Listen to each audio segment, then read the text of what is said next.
Oi, meu nome é Padre Mike Schmitz e você está ouvindo o podcast A Bíblia em um Ano, onde encontramos a voz de Deus e vivemos a vida através das Escrituras. O podcast original, The Bible in a Year, foi produzido pela Century e essa é a versão brasileira, traduzida pelo Heitor e dublada pelo Leandro.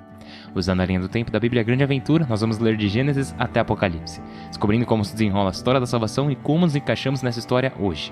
Hoje é o dia 108, vamos ler o primeiro livro de Samuel, capítulos 13 e 14, e também rezar o Salmo 58. A Bíblia que eu uso todos os dias é a Bíblia Grande Aventura da Century, em inglês. Você pode acompanhar usando qualquer Bíblia católica que você preferir, mas a gente recomenda a Bíblia do Peregrino. Se você estiver interessado em acompanhar quais são os seus próximos capítulos ou marcar o quanto você já leu, você pode baixar nosso plano de leitura de graça no link na descrição do vídeo. Também, se você quiser, você pode se inscrever no canal e ativar o sininho. Assim você vai receber uma notificação toda vez que lançarmos um novo episódio. Seria ótimo para você e também para mim. Como eu disse, hoje, dia 108, vamos ler o primeiro livro de Samuel, capítulos 13 e 14, e rezar o Salmo 58. O primeiro livro de Samuel, capítulo 13. A ameaça filisteia. Saul tinha anos quando começou a reinar, e reinou sobre Israel 22 anos. Selecionou 3.000 homens de Israel. 2.000 estavam com ele em Macmas e na montanha de Betel, e 1.000 estavam com Jonatas em Gabaá de Benjamim. Dispensou o resto do exército. Jonatas derrotou a guarnição filisteia que havia em Gabaá. Os filisteus souberam que os hebreus haviam se revoltado. Saul deu o alarme por todo o país. Então os israelitas souberam que Saul havia derrotado uma guarnição inimiga e que se desencadearam as hostilidades com os filisteus e se reuniram com Saul em Gilgal. Os filisteus concentraram-se para a guerra contra Israel. 3.000 carros, 6.000 cavalos e infantaria numerosa como a areia da praia. Foram acampar junto de Macmas, a leste de Bet-Aven. Vendo-se em perigo diante do avanço filisteu, os israelitas foram esconder-se nas cavernas, nas covas, nos penhascos, nos refúgios e nos poços. Muitos atravessaram o Jordão em direção a Gade e Galaade. Saul continuava em Gilgal, ao passo que o povo, assustado, ia embora. Esperou 7 dias até o prazo marcado por Samuel. Porém, Samuel não chegou a Gilgal, e o povo se dispersava. Então Saul ordenou: Trazei-me as vítimas do holocausto e dos sacrifícios de comunhão. E ofereceu o holocausto. Samuel condena Saul. Mal havia terminado, Samuel apareceu. Saul saiu ao seu encontro e o saudou. Samuel, porém, lhe disse: O que fizeste? Respondeu: Vi que o povo se dispersava e não vinhas no prazo determinado, e os filisteus se concentravam diante de Macmas. Então pensei: agora os filisteus descerão contra mim em Gilgal, sem que eu tenha aplacado o Senhor. E me atrevi a oferecer o holocausto. Samuel lhe disse: Estás louco! Se tivesses cumprido a ordem do Senhor teu Deus, ele consolidaria para sempre teu reinado sobre Israel. Agora, pelo contrário, teu reinado não durará. O Senhor procurou para si um homem que lhe agrada e o nomeou chefe do seu povo, pois não soubeste cumprir a ordem do Senhor. Samuel voltou a Gilgal por seu caminho. O resto do exército subiu atrás de Saul ao encontro do inimigo, e foram de Gilgal a Gabaá de Benjamim. Saul passou em revista as tropas que estavam com ele, cerca de 600 homens. Saul e Jonatas. Saul, seu filho Jonatas e suas tropas se estabeleceram em Gabaá de Benjamim. Os filisteus, por sua parte, acamparam junto a Macmas. Do acampamento filisteu saiu uma força de ataque dividida em 3 colunas. Uma se dirigiu a Efra, para a região de Sual, outra se dirigiu a Bet-Horon, e a terceira se dirigiu à colina que domina o vale Seboim, em direção ao deserto. Nesse tempo não havia um ferreiro na terra de Israel, pois o plano dos filisteus era que os hebreus não forjassem espadas nem lanças. Todos os israelitas tinham de descer ao país filisteu para afiar sua relha, sua enxada, seu machado, sua foice. Para afiar uma relha ou uma enxada, cobravam-lhe 2/3 de siclo e 1/3 de siclo para um machado ou um aguilhão. Foi assim que, na hora da batalha, não havia espada ou lança, além das de Saul e de seu filho Jonatas. Um destacamento dos filisteus saiu em direção ao passo de Macmas. Capítulo 14. Façanha de Jonatas. Um dia Jonatas, filho de Saul, disse a seu escudeiro: Vamos atravessar até o destacamento filisteu do outro lado do vale. Mas não o disse a seu pai. Saul estava então nos limites de Gabaá, sobre a romazeira da eira. Sua tropa tinha uns 600 homens. Aías, filho de Aquitob, irmão de Icabode, filho de Finéias, filho de Eli, sacerdote do Senhor em Silo, levava um éfode. A tropa não se deu conta de que Jonatas se afastava. De ambos os lados do vale, que Jonatas tentava atravessar para chegar ao destacamento filisteu, havia 2 saliências rochosas. Uma se chamava Bozes e outra Sene. Uma se erguia em direção ao norte, diante de Macmás, e a outra em direção ao sul, diante de Gabaá. Jonatas disse a seu escudeiro: Vamos atravessar até o destacamento desses incircuncisos. Talvez o Senhor nos dê a vitória, quer sejamos muitos ou poucos. O escudeiro respondeu: Faze o que deseja, estou à tua disposição. Jonatas disse: Vê, iremos em direção a esses homens, e eles nos descobrirão. Se nos disserem: Parai, não vos movais até chegarmos aí, ficaremos parados onde estamos sem subir a eles. Mas se nos disserem: Subi para cá, subiremos, porque o Senhor os entrega a nós. Esta será a senha. O destacamento filisteu os descobriu e comentaram: Vede, uns hebreus saem das cavernas em que se haviam escondido. Depois disseram a Jonatas e a seu escudeiro: Subi para cá, que vos contaremos uma coisa. Então Jonatas ordenou a seu escudeiro: Sobe atrás de mim, pois o Senhor os entrega a Israel. Jonatas subiu engatinhando, seguido por seu escudeiro. Os filisteus caíam diante de Jonatas e seu escudeiro, atrás, os ia matando.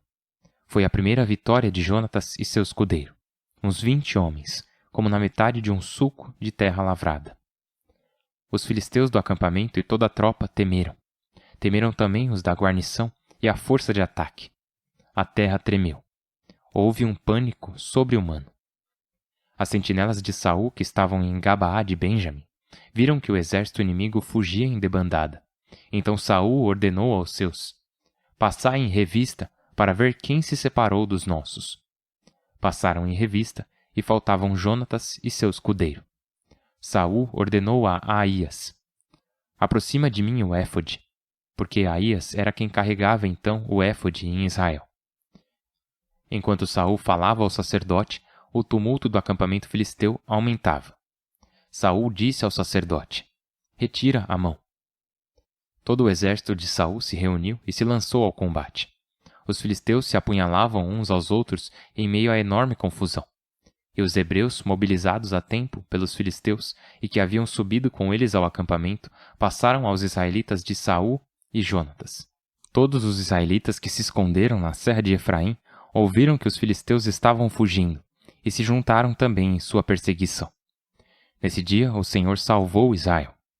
A batalha chegou até Bet-Aven. Aqueles que seguiam Saul eram cerca de 2.000 homens. A batalha estendeu-se por toda a serra de Efraim. Nesse dia, Saul cometeu um grave erro ao conjurar a tropa. Maldito quem provar um bocado antes da tarde, antes que eu me vingue de meus inimigos. Ninguém provou coisa alguma. No chão havia uns favos, e o exército aproximou-se dos favos que destilavam mel, mas ninguém o levou à boca, com medo do juramento. Jonatas não escutara o juramento imposto por seu pai ao povo. Estendeu a ponta da vara que tinha na mão, afundou-a no favo de mel, o levou à boca e seus olhos brilharam. Alguém da tropa disse: Teu pai nos impôs um juramento, amaldiçoando quem provasse hoje um bocado, apesar de a tropa estar esgotada. Jonatas exclamou: Meu pai trouxe a desgraça ao país. Vede como meus olhos brilham por ter chupado um pouco de mel. Se a tropa tivesse hoje comido dos despojos que tomou do inimigo, a derrota dos filisteus seria hoje muito maior. Nesse dia, derrotaram os filisteus de Macmás até Aialon, e o exército ficou esgotado. Então pegaram os despojos, pegaram ovelhas, vacas e bezerros, os degolaram no chão e os comeram com o sangue. Avisaram a Saul: A tropa está pecando contra o Senhor, tomando sangue. Saul respondeu: Rolai para cá uma grande pedra. Depois ordenou: Ide pelo meio do povo e dizei-lhes que cada um me traga seu touro e sua ovelha. Aqui os degolareis e comereis, mas não pequeis contra o Senhor tomando sangue. Cada um levou o que tinha, e Saul degolou aí os animais. Ergueu um altar ao Senhor, foi o primeiro que ergueu, e depois disse: Desceremos atrás dos filisteus nessa noite para saqueá-los até o amanhecer, sem deixar ninguém vivo. Responderam-lhe: Faze o que te parecer bem. O sacerdote ordenou: Aproximemo-nos para consultar a Deus. Saul consultou a Deus: Posso descer atrás dos filisteus? Irás entregá-los em poder de Israel? Nesse dia não obteve resposta. Então ordenou: Aproximem-se todos os chefes do povo para ver quem cometeu hoje este pecado. Porque pela vida do Senhor, Salvador de Israel, mesmo que seja meu filho Jonatas, certamente morrerá. Ninguém lhe respondeu. Então se dirigiu a todo Israel: Colocai-vos de um lado, e eu e meu filho Jonatas nos colocaremos do outro. Responderam-lhe: Faze o que te parecer bem. Então Saul consultou o Senhor Deus de Israel: Por que não respondes hoje a teu servo: Senhor Deus de Israel, se eu e meu filho Jonatas somos culpados, que dê cara. Se o culpado é Israel, teu povo, que dê coroa. A sorte caiu em Jonatas e Saul, e a tropa ficou livre. Então Saul disse: Lançai as sortes entre mim e meu filho Jonatas. E caiu em Jonatas. Saul lhe perguntou: Dize-me, o que fizeste? Jonatas contou-lhe: Provei um pouco de mel com a ponta da vara que tinha na mão, e agora devo morrer. Saul lhe disse: Que Deus me castigue se não morreres, Jonatas. Mas a tropa disse a Saul: Como pode morrer Jonatas, ele que deu esta grande vitória a Israel? De modo nenhum. Por Deus, não cairá por terra sequer um cabelo de sua cabeça. A façanha de hoje, ele a fez ajudado por Deus. Assim salvaram a vida de Jonatas. Saul desistiu de perseguir os filisteus e estes voltaram para suas casas. Depois de ser proclamado rei de Israel, Saul lutou contra todos os seus inimigos vizinhos: Moabe, os amonitas, Edom, o rei de Soba, os filisteus, e vencia em todas as campanhas, fazendo proezas. Derrotou Amaleque e livrou Israel de seus opressores. Seus filhos foram Jonatas, Isbaal, Melquissua. De suas duas filhas, a mais velha chamava-se Merob, a caçula Micol. Sua mulher chamava-se Aquinoam, filha de Aquimaás. O general do seu exército chamava-se Abner, filho de Ner, tio de Saul. Cis, pai de Saul, e Ner, pai de Abner, eram filhos de Abiel. Durante todo o reinado de Saul, houve guerra aberta contra os filisteus. Saul alistava em seu exército todo jovem valente e aguerrido que visse. Salmo 58. É verdade, poderosos, que dais sentenças justas e julgais retamente os homens? Não, pois cometeis conscientemente crimes na terra e vossas mãos sopesam violências. Os perversos se extraviam desde o seio materno, pervertem-se desde que nascem os que dizem falsidades. Eles têm veneno como veneno de serpente, de víbora surda que fecha o ouvido, para não ouvir a voz do encantador, experiente em encantamentos. Ó Deus, quebra-lhes os dentes na boca. Quebra, Senhor, as presas dos leões, que se derretam como água que escorre, que murchem como erva pisoteada. Sejam como lesma que se desfaz ao andar, como aborto que não chega a ver o sol, que a tempestade os arrebate desprevenidos como mato, como feras, como incêndio. E se alegre o honrado vendo a vingança. Lave seus pés no sangue dos perversos. E os homens comentem: o honrado tem um fruto, porque há um Deus que faz justiça na terra. Pai do céu, Tu és bom e justo. Tu és um juiz bom e justo, que conhece os segredos dos nossos corações. Tu conheces as nossas vontades, Tu conheces as razões por trás das ações que tomamos e Tu conheces os segredos de nossas mentes e de nossos corações. Tu sabes o que está escondido dos outros, até mesmo o que tentamos esconder de nós mesmos. Senhor, Tu nos conheces por completo. Pedimos que sejas um juiz bom e justo. Também te pedimos para que sejas um juiz misericordioso. Nós conhecemos a nossa própria fragilidade e tem tantas coisas sobre nós mesmos que não conhecemos, mas Tu conheces, ó Deus. Nada do que somos, nada do que fazemos escapa de Ti, e ainda assim Tu continuas a nos escolher. Tu continuas a nos guiar e proteger. Portanto, neste dia, Senhor Deus, por favor, guia-nos e protege-nos. Por Cristo nosso Senhor. Amém. Em nome do Pai, do Filho e do Espírito Santo. Amém. Então, tem muita coisa acontecendo nos capítulos 13 e 14 do primeiro livro de Samuel. E quando eu digo muita coisa, não é só no sentido de muita ação, mas no sentido de que tem muita coisa importante. Por exemplo, em 1 Samuel capítulo 13, vemos a razão pela qual o reino de Saul chega ao fim. Vemos a razão pela qual ele não tem uma dinastia, não tem um legado. Inclusive, Saul é o único rei, né? Porque Jonatas não se torna rei depois dele. Porque Saul, o que ele fez? Ele estava lá esperando Samuel e aparece esse exército gigante dos filisteus com 30 mil carros de guerra, 6 mil cavaleiros e tropas numerosas como a areia da praia, acampando contra Israel. Israel não tem muitos homens, né? Muitos guerreiros. Eles não estão com muito poder militar. E o Samuel diz, espere por mim, estarei aí em 7 dias. Mas ele não aparece. E daí as pessoas começam a se dispersar. E lembra do calcanhar de Aquiles de Saul. Sua fraqueza é a vaidade. Ele se preocupa demais com o que os outros pensam.